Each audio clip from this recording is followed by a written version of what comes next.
네, 사사기의 말씀으로 이제 돌아왔습니다. 오늘은 목적을 잃은 사명자라는 말씀의 제목으로 함께 은혜를 나누고자 합니다. 나이가 들면서 좀 건망증이 좀 생기는 것 같습니다. 그래서 어떤 때는 여러분 아마 그런 경험이 있으실 거예요. 냉장고 문을 열었는데 내가 뭘 꺼내려고 했지? 작은 방에 갔는데 내가 뭘 가지려고 왔는데 기억이 나지 않아서 그렇게 좀 당혹스러울 때가 있죠.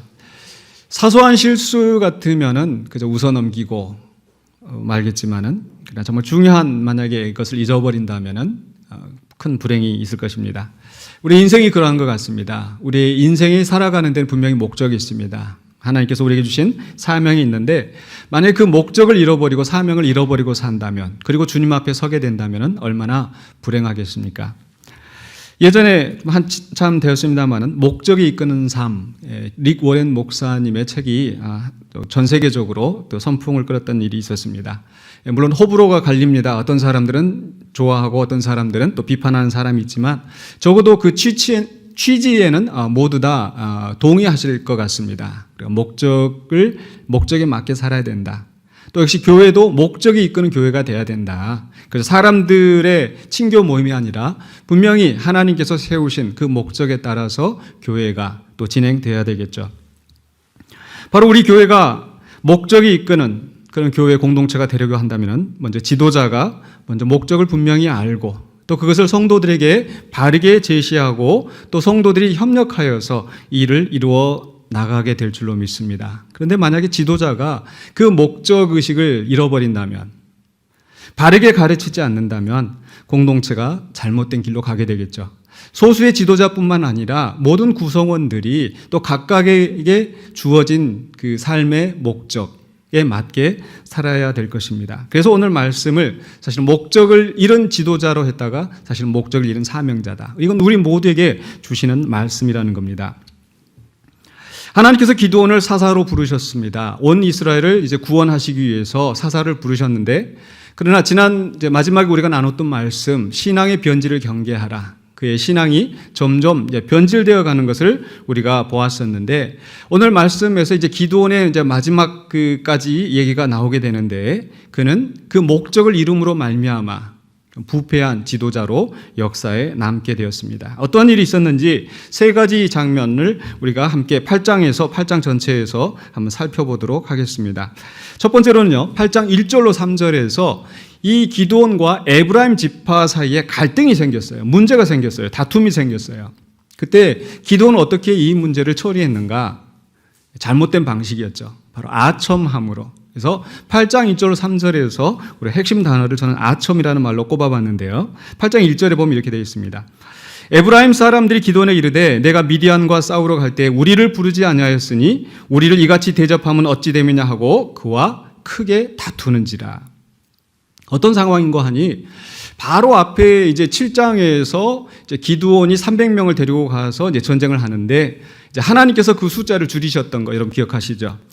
그리고 나서 이제 그 한밤중에 쳐들어가서 이제 소란을 피워서 그 미디안 군인들이 서로 죽이고 하면서 이제 도망을 갑니다. 그때 기드온이 각 지파의 사자들을 보내서 저 패잔병들을 이제 다 처치해라라고 하는데, 바로 앞에 7장 마지막 부분에 가면은 기드온이 에브라임 지파에도 사자를 보내서 그 에브라임 지파가 요단강에서 이제 미디안의 그 방백들을 처단한 그 기사가 나옵니다. 7장 25절에 또 미디안의 두 방백 오렙과 스웹을 사로잡아 오렙과 스웹을 죽였다라는 거죠. 그리고 나서 8장 1절에서 에브라임 사람들이 기드온에게 이렇게 이야기를 하는 겁니다. 즉 무슨 얘기냐? 왜 처음부터 우리를 부르지 않았느냐 하는 거죠. 왜 처음부터 부르지 않았느냐? 지금 왜 이 사람들이 이런 얘기를 할까요? 먼저 이 에브라임 지파에 대해서 좀 우리가 이해할 필요가 있어요. 에브라임 지파는 요셉의 아들, 요셉 자손이죠. 그러니까 이스라엘의 12지파 가운데서 바로 가장 사랑받았던 요셉의 후손이고, 그렇기 때문에 또 그 가운데서도 이제 요셉에게 두 아들 에브라임과 므낫세가 있었는데, 에브라임이 동생이었지만은 큰 축복을 받았던 사람이죠. 그래서 이스라엘 12지파 가운데서 이 에브라임 지파는 가장 강력한 지파예요. 그래서 항상 큰 소리 치는 지파입니다. 이 사사시대 바로 앞에 여호수아가 바로 이 에브라임 지파에서 나온 인물입니다. 그런데 이제 이 므낫세, 기드온은 므낫세 집안의 사람이고 그 중에서도 가장 작은 사람인데 이 므낫세가 새로운 영웅으로 이제 등장을 하면서 이 에브라임 지파는 이제 자기들의 어떤 기득권, 주도권을 잃게 될까봐 왜 처음부터 우리한테 이야기하지 않았냐라고 지금 따지고 있는 겁니다. 그때 그 기드온은 어떻게 대답을 합니까? 8장 2절로 3절에 보면은 아이고 이게 에브라임의 끝물이 이 아비에셀 자기 집안을 가리키면서 만물보다 더 낫지 아니하냐. 즉 당신네 지파에서 가장 못난 사람이 우리 지파에서 우리 집안에서 제일 잘난 사람보다 훨씬 더 뛰어난데 그러십니까? 아첨의 말을 합니다. 그리고 3절에서도 당신들이 그 바로 이 오렙과 스앱을 요단강가에서 죽였는데 내가 한 일과는 비교가 안 될 정도로 엄청난 일이지 않습니까? 라고 하면서 그 사람들을 추켜 세우는 거죠. 자, 그 말을 듣고 그 에브라임 지파가 이제 분노가 이제 녹았더라, 화가 풀렸더라, 노여움이 풀렸더라 이렇게 3절에 기록되어 있습니다. 어떻게 보면 기드온이 참 겸손하게 또 그 재치 있게 이 위기를 넘겼다고 생각할 수도 있지만 그러나 그 다음 장면들을 살펴보면 결코 그런 것 같지는 않습니다. 또 이 맥락을 전체를 생각을 해봐도 사실 왜 애초에 하나님께서 기드온에게 300명만 가게 했었던가? 즉 인간의 수나 인간의 능력을 의지하지 않고 하나님을 높이게 하시는 것, 하나님이 구원자가 되신다라는 것을 알게 하시려는 분명한 목적이 있었습니다. 그러나 기드온은 지금 오히려 군사들을 더 소집을 하고 특히나 이 에브라임 지파, 그들 가운데 가장 강력한 지파인 에브라임 지파에게 손길을 내밀므로써 그들과 연합하고 공조하려는 그런 어떤 정치적인 야심이 있지는 않았는지. 그래서 에브라임 지파가 따지고 들 때 기드온은 그들에게 아첨하는 말로 그들의 화를 무마시키는 거죠. 하나님의 의도와는 다른 것이었습니다. 전쟁의 목적을 잃어버렸습니다. 하나님이 높임을 받으셔야 되는데 결국은 사람을 높이는 그러한 상황이 되었습니다.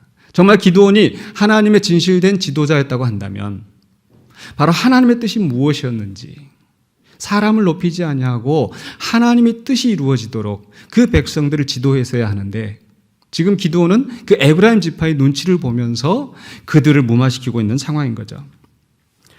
사실 목회자로서 교회 안에서 직분을 감당하면서 저도 가끔씩 그런 경우가 있을 때가 있어요. 교회 안에서 또 이렇게 힘이 있는 또 기득권을 가진 또 오랫동안 공로를 가지신 분들이 때때로 예민하게 무시당했다고 이렇게 화를 내실 때가 있는 것 같아요. 물론 이제 사소한 잘못으로 이제 사무적인 처리로 인해서 이럴 때도 있는데 어떤 때는 이게 아니다 싶은데도 그런 일을 당할 때가 있는 거예요. 참 애매할 때가 있습니다. 누구나 무시당하는 것을 싫어하고 자기를 드러내기 좋아하지만 교회 그 주의 사역을 감당할 때 이런 일이 우리가 문제가 돼서는 안 되는데 그런 일이 불가피하게 부딪힐 때가 있다라는 거죠. 뭐 교회에서만 그렇겠습니까? 뭐 직장에서도 가정에서도 마찬가지죠. 그럴 때 우리는 어떤 길을 선택할 것인가? 우리는 그 순간에 그저 그 억압에 눌려서 그저 사람들 눈치 보느라고 그 사람들이 원하는 것을 쥐어주는 것이 아니라 뭘 찾아야 됩니까? 하나님의 뜻이 무엇인가를 분별해야 된다는 거죠. 바로 사도행전 4장에 보면 베드로가 그러했었습니다. 그리스도를 증거하지 말라고 그들에게 압박을 넣습니다. 바로 그 시대의 대제사장과 서기관들이 힘을 가진 자들이 그리스도의 복음을 막아설 때에 사도행전 4장 19절에 베드로는 기탄 없이 이렇게 외칩니다. 하나님 앞에서 너희의 말을 듣는 것이 하나님의 말씀을 듣는 것보다 옳은가 판단하라. 그 대제사장과 서기관들은 그 베드로를 죽일 수도 있는 그런 위치에 있었지만은 그러나 그 속에서 베드로는 결코 타협하지 않고 그들을 내세우지 않고 오히려 하나님의 말씀을 듣는 쪽을 선택했다라는 거죠. 그렇기 때문에 우리도 이런 어떤 문제 상황, 갈등 상황에 부딪혔을 때 하나님의 뜻이 무엇인지를 생각해가는 저와 여러분 되시길 주의 이름으로 축원합니다. 두 번째로는 이제 4절부터 21절까지는 바로 이 기드온이 그 미디안 왕들인 세바와 살문나를 추격하는 장면이에요. 우리가 생소한 이름들이 나오는데, 그죠? 이제 미디안의 왕들을 이제 쫓아가는 이제 전쟁 이제 마지막 이제 마무리하려고 하는 이제 그런 상황이라고 보시면 되겠는데요. 이때 나타난 기드온의 특징은 이제 보복하는 자라는 거예요. 보복. 어떤 내용인지 살펴보면요. 두 가지로 이제 나눠서 볼 수 있겠는데, 첫 번째로는 4절부터 17절까지에서는 기드온이 바로 숫꽃과 브누엘을 공격을 합니다. 숫꽃과 브누엘은 바로 이스라엘의 그 한 도시입니다.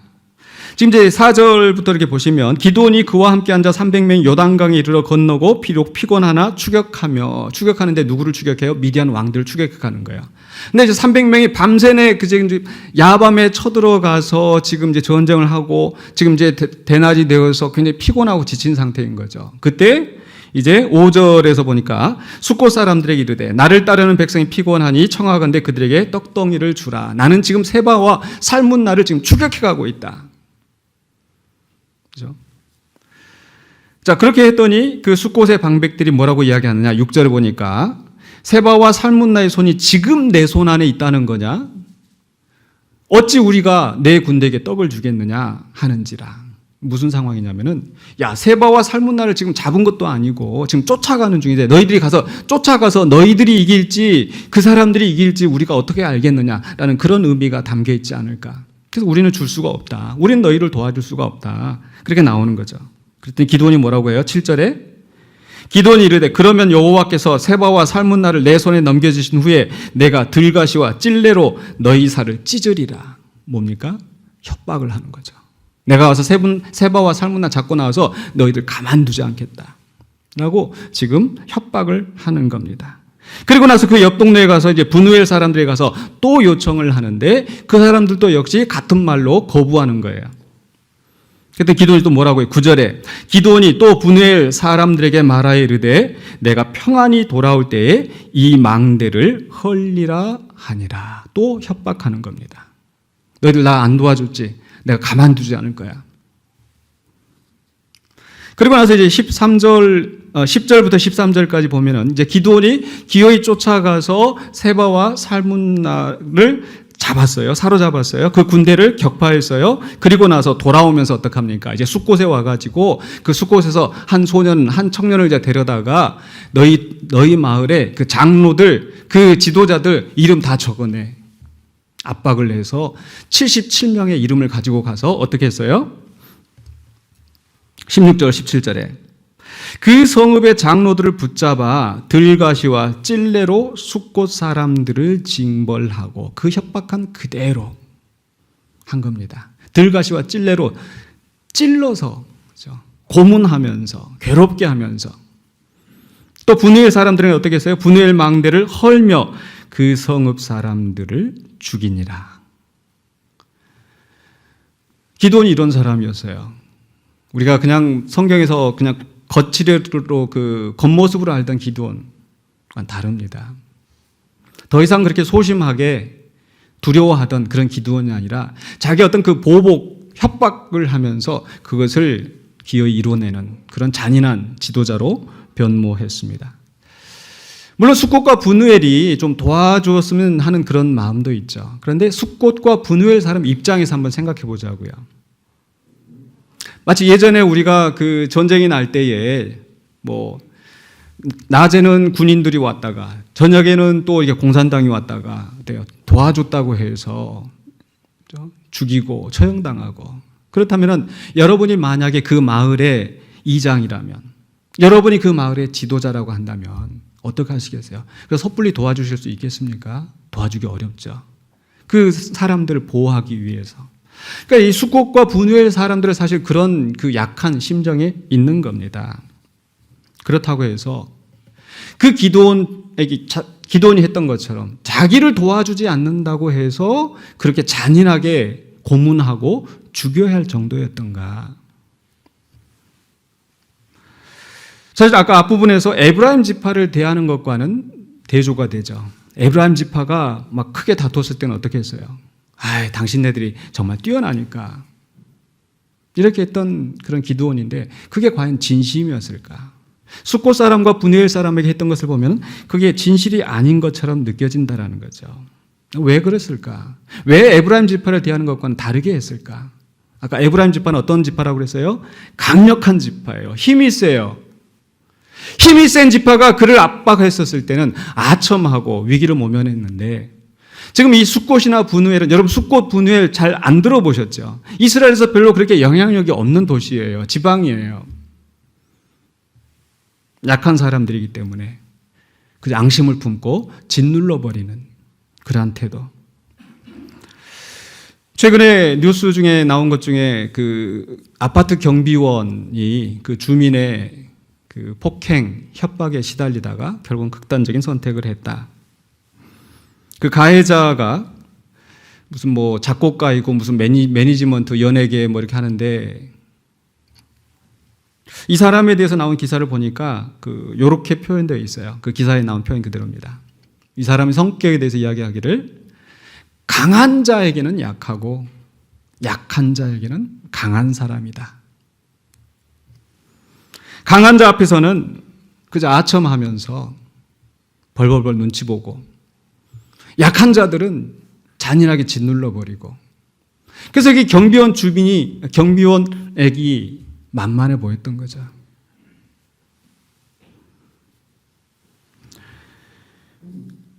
우리는 이런 사람이 되어서는 안 되겠습니다. 강한 사람이라 하더라도 잘못된 길로 갈 때는 명확하게 잘못을 지적하고 약한 사람이라고 할 때는 오히려 더 보호하고 품어주는 그런 사람이 되어야 되지 않을까요? 만약에 기드온이 정말 이 순간에 하나님의 도우심을 신뢰했다면 설사 그들이 도와주지 않는다 하더라도 그들의 사정 때문에 도움을 줄 수 없다 하더라도 오히려 하나님께 도움을 구했어야지. 그저 만만하게 보고 자기 보복을 하는 이런 사람. 잘못됐습니다.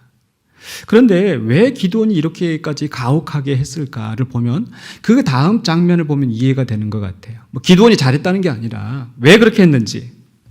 18절로 21절에서는 이제 세바와 살문나 즉 그 미디안의 왕들을 이제 처형하는데 처형하기 전에 먼저 이 세바와 살문나에게 묻습니다. 18절에 뭐라고 물어요?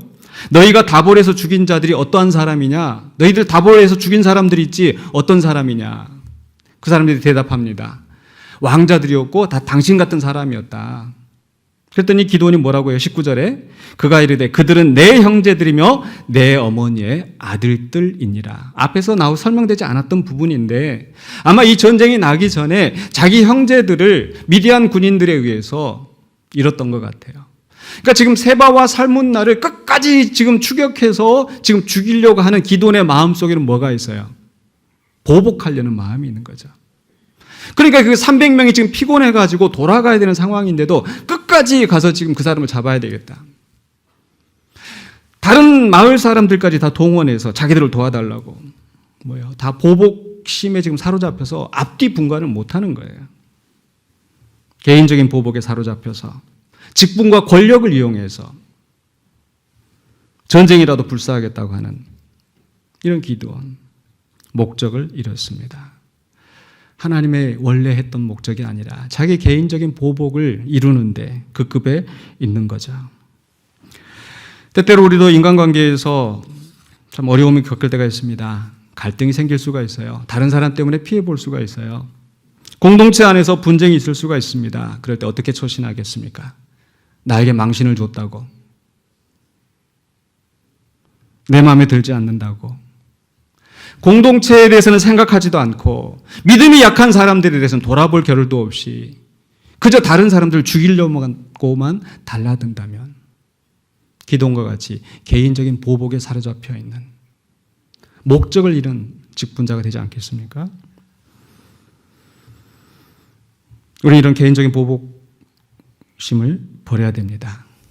무조건 다 그냥 덮어주고 징벌하지 말고 그런 뜻이 아니죠. 교회 안에서는 바른 징벌이 있어야 돼요. 잘못된 것에 대해서는 바로 잡아야 돼요.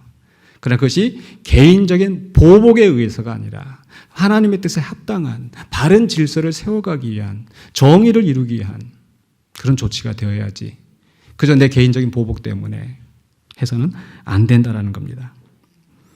마지막 세 번째로는요, 22절로 27절입니다. 바로 이제 이 백성들이 기드온을 왕으로 세우려 하는데 이때 기드온의 모습을 보면은 사리사욕을 채우는데 급급한 거예요. 22절입니다. 그때에 이스라엘 사람들이 기드온에게 이르되 당신이 우리를 미디안의 손에서 구원하셨으니 당신과 당신의 아들과 당신의 손자가 우리를 다스리소서 하는지라. 지금 이제 기드온을 왕으로 세우고 이제 계속 그 자손들이 대대로 이제 세습해서 왕이 되도록 지금 기드온을 세우고 있는 거죠. 근데 왜 이렇게 하고 있는가 보면은 그때라고 하고 있죠. 이 그때가 어떤 때예요? 지금 바로 앞에 무슨 일이 있었어요?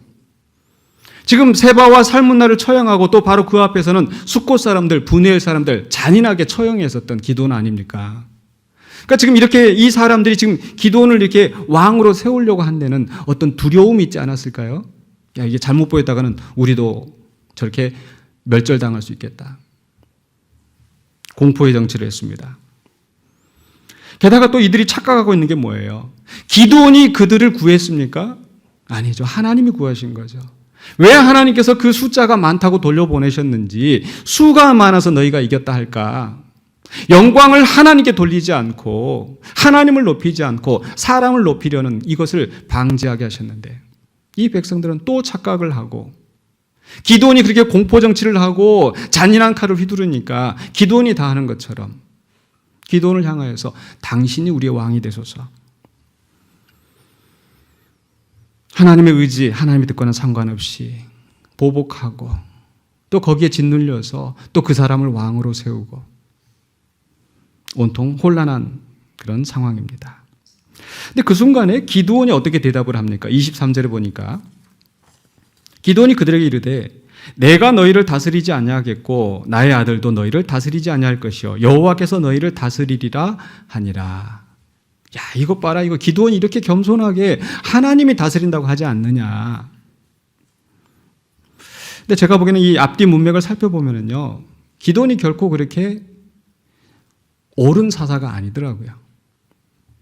그러니까 사실 이게 나나 내 아들들이 굳이 너희 앞에 가서 이렇게 싸우고 싶지 않다라고 하는 그런 어떤 책임 회피가 아니었을까. 제 판단은 그렇습니다. 책임 회피하는 거죠. 하나님께서 기드온을 세우시고 내 힘으로 이 사람들을 미디안의 손에서 구원하라. 하나님이 기드온을 사사로 세우셨는데 더 이상 그 위험한 일을 감당하고 싶지 않았다라는 거죠. 이렇게 제가 판단한 그 이유는 바로 그 다음 구절에서 나오는 기드온의 행동들 때문입니다. 나나 내 아들들이 왕이 되지 않고 여호와가 다스린다고 하면서 아예 일선에서 딱 물러났으면 야, 기드온의 진심이 통했구나 이렇게 될 텐데, 사실 기드온이 그 다음에 뭐라고 해요? 24절에 기드온이 또 그들에게 이르되 뭐라고 해요? 내가 너에게 요청할 일이 있으니 너희는 각기 탈취한 귀고리를 내게 줄지니라 하였으니 뭡니까? 그들이 얻은 전리품들을 다 나한테 다오 하는 거죠. 그랬더니 사람들이 다 좋다구나 하고 거기다가 겉옷을 펴고 다 이제 폐물들을 다 모으는 거예요. 26절에 보니까 기드온이 요청한 금 귀고리의 무게가 금 1700세겔이요 그 외에 또 초승달 장식들과 폐물과 미디안 왕들이 있었던 자색 의복과 또 그 외에 그들의 낙타목에 둘렀던 사슬이 있었더라. 1700세겔, 제가 얼핏 이렇게 자료를 찾아보니까 금 20kg. 금만 있었던 것이 아니고 그 장식들, 의복들, 이 전리품들을 다 지금 기드온이 뭐하고 있어요? 착복하고 있는 거죠. 마치 백성들이 왕 앞에 공물을 바치는 것처럼, 세금을 바치는 것처럼. 기드온은 정작 하나님이 다스린다고 말은 그렇게 하면서 그 사리사욕을 다 채우고 있는 겁니다. 요즘이야 운전할 때 다 이렇게 뭐라고 합니까? 이제 카메라로 다 찍어가지고 그냥 고지서 딱 날라오는데, 옛날에는 한참 이렇게 좀 가다가 보면 뒤에서 그냥 삐뽀 하면서 뭐 이렇게 오토바이 타고 오든지 경찰차가 오든지 굉장히 그때 마음이 안 좋아요, 그죠? 근데 그런 말이 있었어요. 어느 길목 이게 교통경찰 나가면 무슨 몇 년 일하면 집을 산다. 왜 그래요? 적당히 그 면허증 밑에다가 이제 돈 딱 이렇게 넣어줘서 이렇게 하고, 그런 일들이 옛날에, 지금 그랬다는 게 아니고, 지금 그랬다고 하면 또 이게 명예훼손으로도 이게 고발당할 것 같으니까, 옛날에. 교통경찰이 해야 되는 일은, 이게 사람들이 과속하지 않고, 신호 위반하지 않고, 그래서 이 차량이 안전하게 운행할 수 있도록 해야 되는데, 그 공직에 있는 사람이 거기에는 관심이 없고, 자기 실속만 챙긴다면 어떻게 되겠습니까? 공무원이 자기가 있는 자리에서 제대로 일을 하지 않고 적당히 뇌물 받고 눈 감아주고 자기 사욕을 챙긴다면 그 나라가 제대로 되겠습니까? 세상에만 그럴까요? 교회는 그렇지 않을까요? 교회의 일을 맡은 자들이 목사가, 장로가 공금을 횡령하고 사적으로 쓰면서 그런 일들이 비일비재하게 일어나고 있다는 거죠. 그래서 성경에서 이에 대해서 분명히 경고하고 있습니다. 베드로전서 5장 1절에 장로들에게 권하노니 하면서 뭐라고 해요? 베드로전서 5장 2절입니다. 너희 중에 있는 하나님의 양 무리를 치되 억지로 하지 말고 하나님의 뜻을 따라 자원함으로 하며 더러운 이득을 위하여 하지 말고 기꺼이 하며. 직분자로서 그 교회의 재정을 관할하면서 더러운 이득을 챙겨가는 그런 사람들이 있다라는 거죠. 사리사욕을 챙기는 사람들. 기도는 여기서 한 걸음 더 나아가서 더 백성들을 실족하게 하는 일을 하는데 바로 27절에 보니까 기드온이 그 금으로 에봇 하나를 만들어 자기 성읍 오브라에 두었더니 온 이스라엘이 그것을 음란하기 위함으로 그것이 기드온과 그의 집에 올무가 되니라. 에봇이라고 하는 것은요, 이 제사장의 의복입니다. 이 제사장의 의복을 만들어서 이제 하나님을 섬기는 그 일을 해야 되는데 사실은 이 제사장의 의복은 어디에다 두어야 맞겠어요? 성막이 있는 곳에 있어야 되겠죠. 근데 지금 기드온은 어디다 두었다고 그랬어요? 자기의 성읍 오브라에, 자기 마을에, 자기 고향에 둔 거죠. 그랬더니 사람들이 온 이스라엘 그것을 음란하게 위함으로 사람들 경제적으로 갈취할 뿐만 아니라 에봇을 만들어서 자기의 마을에 둠으로써 자기 마을이 종교의 중심지가 되게 하고 온 사람들이, 온 백성들이 자기를 추앙하게 만드는 거예요. 말로는 하나님이 왕이시다, 하나님께 영광을 돌린다 라고 하면서 정작 자기 사리사욕을 챙겨가고 돈을 챙기고 명예를 챙기고 결국 그것 때문에 백성들은 우상 숭배하고 결국 그것이 기드온의 집에 올무가 되는, 자기 집안이 망하게 되는 그런 길로 가게 되었습니다. 오늘 이 말씀 보면서 우리는 분명히 깨달아야 할 것은 지도자라고 해서 다 그가 맞는 것은 아니라는 거예요. 기드온이 정말 금기구를 요구하면서 에봇을 만들었을 때 이것은 잘못됐습니다라고 외칠 수 있어야 되는데 백성들은 그저 겁에 질려서든지 아니면 자기들 욕심을 채우기 위해서든지 같이 죄를 짓는 거예요. 소경이 소경을 인도하면서 결국 구렁텅이로 빠지는 겁니다. 그렇기 때문에 지도자라고 해서 항상 맞는 것은 아니고 지도자라고 해서 항상 다 옳은 길로 가는 것은 아니라는 거죠. 그래서 목사도 잘못하면 면직될 수 있고 장로도 잘못하면 불신임 당할 수 있고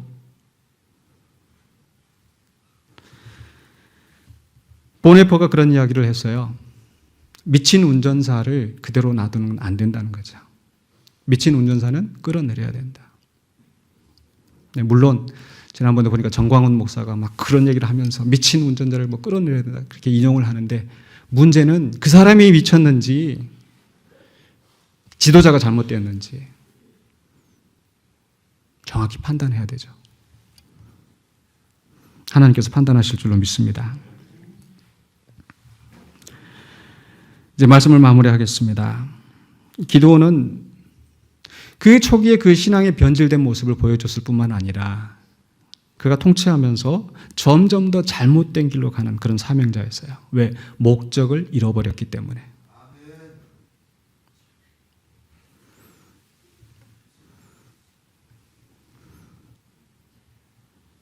부적격한 지도자였습니다. 왜 그 자리에 있는지 자기 사리사욕을 챙기면서 다른 사람들 괴롭게 만들고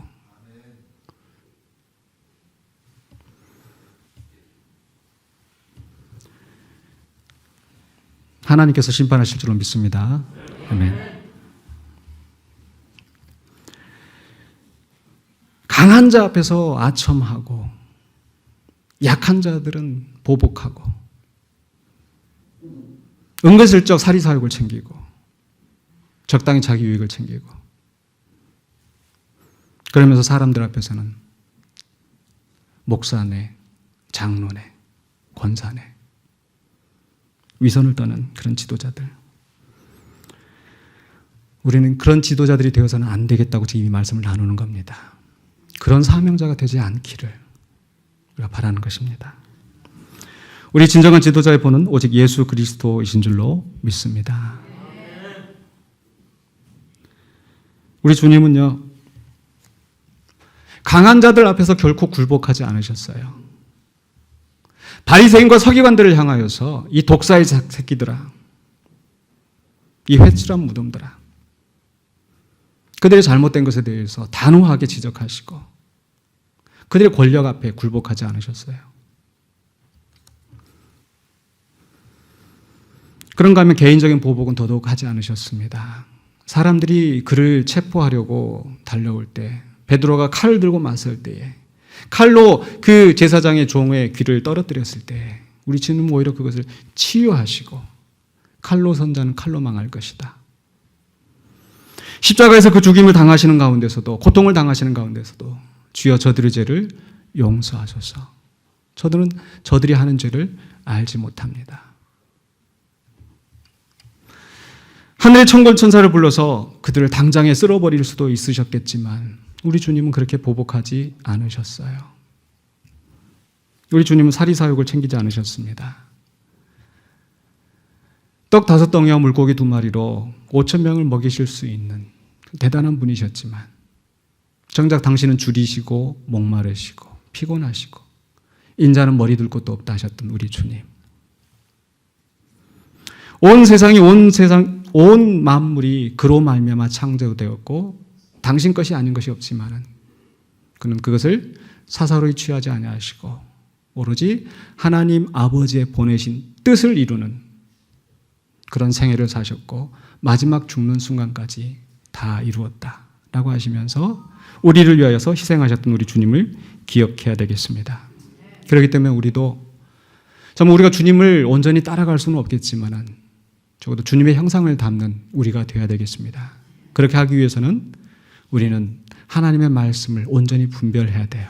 내 생각대로 이게 옳다라고 가서 되는 것이 아니라 하나님의 말씀을 분별하고 겸손히 하나님 앞에 기도하고 또 나 혼자 기도하고 말씀 받고 성령 받았다고 해서 독불장군에 나가는 게 아니라 좋은 신앙의 동지, 좋은 신앙의 공동체 안에서 다른 사람의 사정도 고려하면서 다른 사람의 의견도 경청하면서 나아가야죠.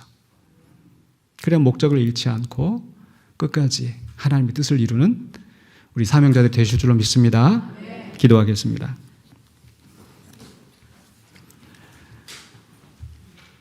거룩하신 아버지 하나님, 은혜를 감사합니다. 오늘 기도원을 살펴보면서 우리가 목적을 잃은 사명자가 되지 않기를 주님 앞에 간구합니다. 때로 강한 자 앞에 아첨하며 약한 자들을 억누르고 사리사욕을 취해가는 우리의 모습들이 되지 않았나 우리 자신들을 돌아보게 하여 주시고 또한 우리 안에 온전한 지도자들을 주님께서 세워주시고 악한 뿌리들을 제거하여 주시며 하나님 뜻이 우리 가운데 이루어지기를 간구합니다. 그리하여서 우리 교회가 또한 우리 교회에 속한 모든 성도들이 또한 이 말씀을 함께 나눌 모든 성도들이 목적을 잃지 않고 사명을 잃지 않고 사명에 이끌려 살아가는 신실한 주의 백성 되게 하여 주시옵소서. 예수 그리스도 이름으로 기도하옵나이다. 아멘.